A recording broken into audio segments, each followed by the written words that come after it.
Today we are discuss about the role of accounting in business.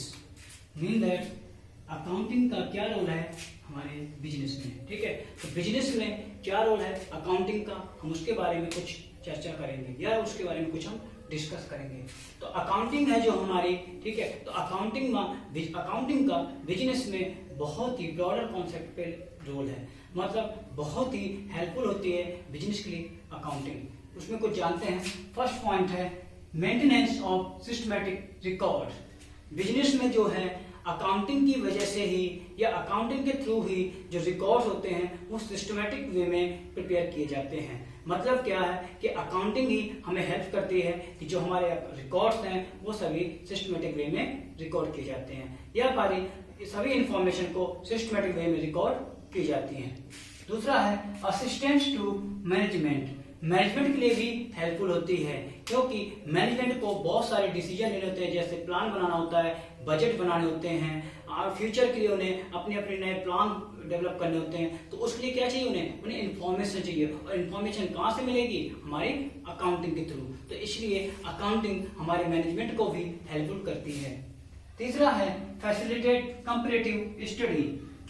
Facilitate comparative study business के लिए ऐसा है कि बिजनेस को अकाउंटिंग के थ्रू बहुत सारी इंफॉर्मेशन मिल जाती है फास्ट के ईयर्स के लिए और फ्यूचर में जाने के लिए भी हम प्रोजेक्ट कर सकते हैं. तो क्या होता है कि हम अपने रिकॉर्ड्स को प्रीवियस ईयर के रिकॉर्ड से कंपेयर कर सकते हैं या फिर अपने रिकॉर्ड्स को दूसरे बिजनेस से कंपेयर कर सकते हैं. सपोज मान लो अकाउंटिंग के थ्रू हमें प्रॉफिट पता चलता है कि इस ईयर का प्रॉफिट हमें 20,000 है, प्रीवियस ईयर का 15,000 था.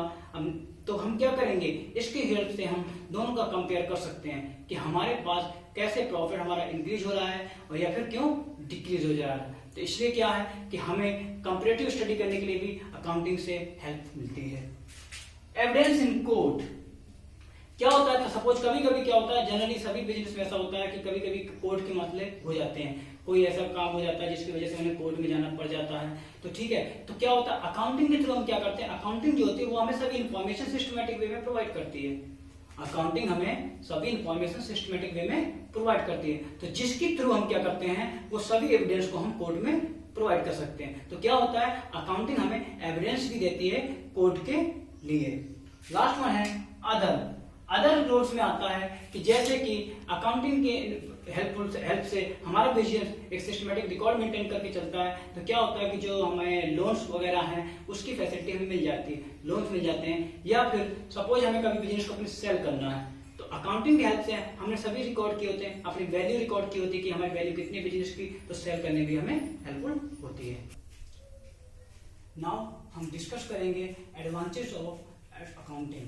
मतलब कि हमारी जो अकाउंटिंग है उसके क्या एडवांटेज हैं, मतलब कि अकाउंटिंग से हमें क्या लाभ मिलता है. तो जो हमारे रोल हैं, ठीक है, उन्हीं को हम एडवांटेज में भी रख सकते हैं. ठीक है, तो रोल को ही हम एडवांटेज में रख सकते हैं. एडवांटेज पहला है financial information about business. Accounting जो होती है, ठीक है, उसका एक एडवांटेज होता है कि जो हमें है तो वो बिजनेस की फाइनेंशियल इंफॉर्मेशन प्रोवाइड करता है. फाइनेंशियल इंफॉर्मेशन जैसे कि हमारे बिजनेस में कितना सेल हो रहा है, कितना परचेज हो रहा है, कितना प्रॉफिट है, क्या लॉस है, क्या एसेट्स हैं, क्या लायबिलिटीज हैं. तो मतलब क्या है कि बिजनेस को उसकी फाइनेंशियल इंफॉर्मेशन को प्रोवाइड करता है अकाउंटिंग. दूसरा है असिस्टेंट टू मैनेजमेंट. मैनेजमेंट के लिए असिस्टेंट मतलब मैनेजमेंट के लिए वो इंफॉर्मेशन प्रोवाइड करता है. मैनेजमेंट क्या वर्क करता है, मैनेजमेंट आपको अपनी प्लान तैयार करता है, बजट बनाता है, ठीक है, तो फ्यूचर के लिए कैसे जाना है उसके लिए पॉलिसी बनाता है. ठीक है, तो इन सबको बनाने के लिए क्या है अकाउंटिंग के थ्रू से इंफॉर्मेशन मिलती है जिससे मैनेजमेंट अपने प्लान बजट वगैरह बनाता है. तो ठीक है, तो मैनेजमेंट को भी हेल्पफुल होती है. थर्ड है रिप्लेसेस मेमोरी.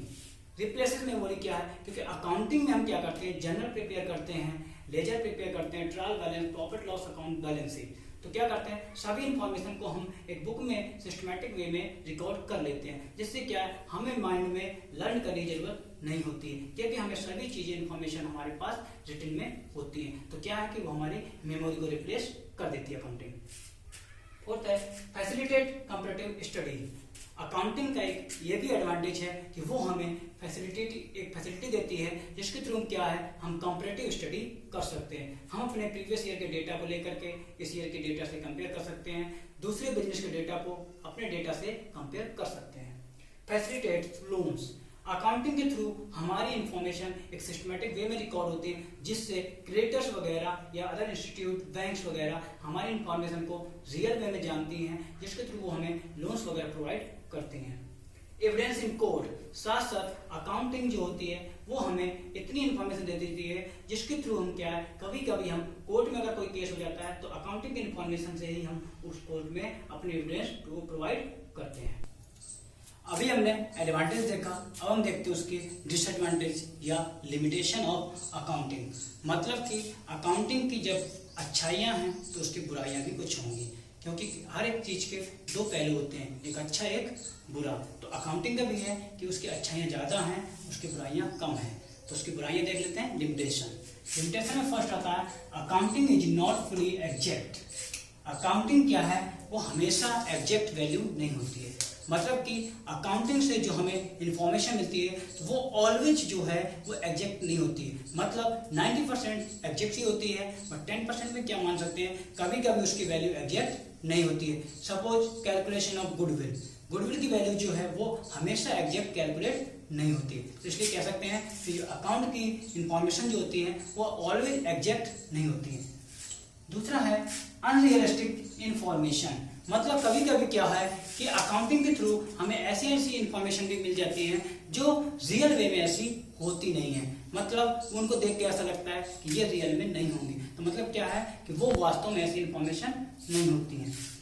थर्ड है इग्नोरेंस ऑफ क्वालिटेटिव एलिमेंट्स।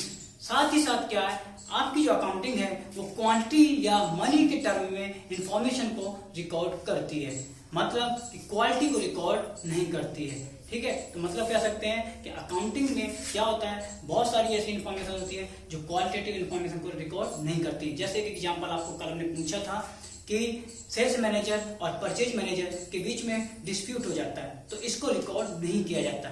जब भी अगर देखा जाए तो क्वालिटी की नेचर से ये इंफॉर्मेशन का रिकॉर्ड होना बहुत जरूरी है, क्योंकि इन दोनों डिपार्टमेंट के बीच अगर लड़ाई हो गई है, डिस्प्यूट हो गया है, तो आपका बिजनेस बंद हो जाएगा। इसलिए ये क्वालिटेटिव इंफॉर्मेशन को क्या है, इग्नोर कर दिया जाता है। इसलिए अकाउंटिंग की ये भी एक लिमिटेशन है। नेक्स्ट है ignorance the effect of price level changes. Accounting में क्या होता है कि जो आप अमाउंट रिकॉर्ड करते हैं वो आपको इस तरह जो चल रहे हैं, आपने जिस पे परचेज किया है उसी को रिकॉर्ड कर देते हैं। आप ये नहीं देखते हैं कि फ्यूचर में उसका प्राइस लेवल चेंज हो रहा है, इंक्रीज कर रहा है, डाउन कर रहा है, ये नहीं देखते। तो क्या है कि प्राइस लेवल में क्या चेंजेज हो रहे हैं इसमें शो नहीं किए जाते हैं। हम अपनी जो वैल्यू, हमारी बुक वैल्यू होती है जो हमने पहले खरीदी होती है जिसपे, उसी पे रिकॉर्ड करके चलते हैं। लास्ट है विंडो ड्रेसिंग। विंडो ड्रेसिंग ये सबसे बड़ी कमी होती है अकाउंटिंग की, क्योंकि अकाउंटिंग में क्या है, बहुत सारे लोग अपनी गलतियों को छुपाने के लिए अकाउंटिंग के ऐसे रिकॉर्ड्स शो करते हैं, इंफॉर्मेशन शो करते हैं कि मैनेजमेंट को लगता है कि ये सही है, बट रियल में वो गलत होती है। तो ऐसे ये विंडो ड्रेसिंग, ये आपकी 5 लिमिटेशन थी अकाउंटिंग की। ठीक है, तो ये भी आप पढ़ लेना। इन सभी को आप एक बार बुक से भी पढ़ना डिटेल में, ठीक है, और इन सब का फेयर रेडी करना।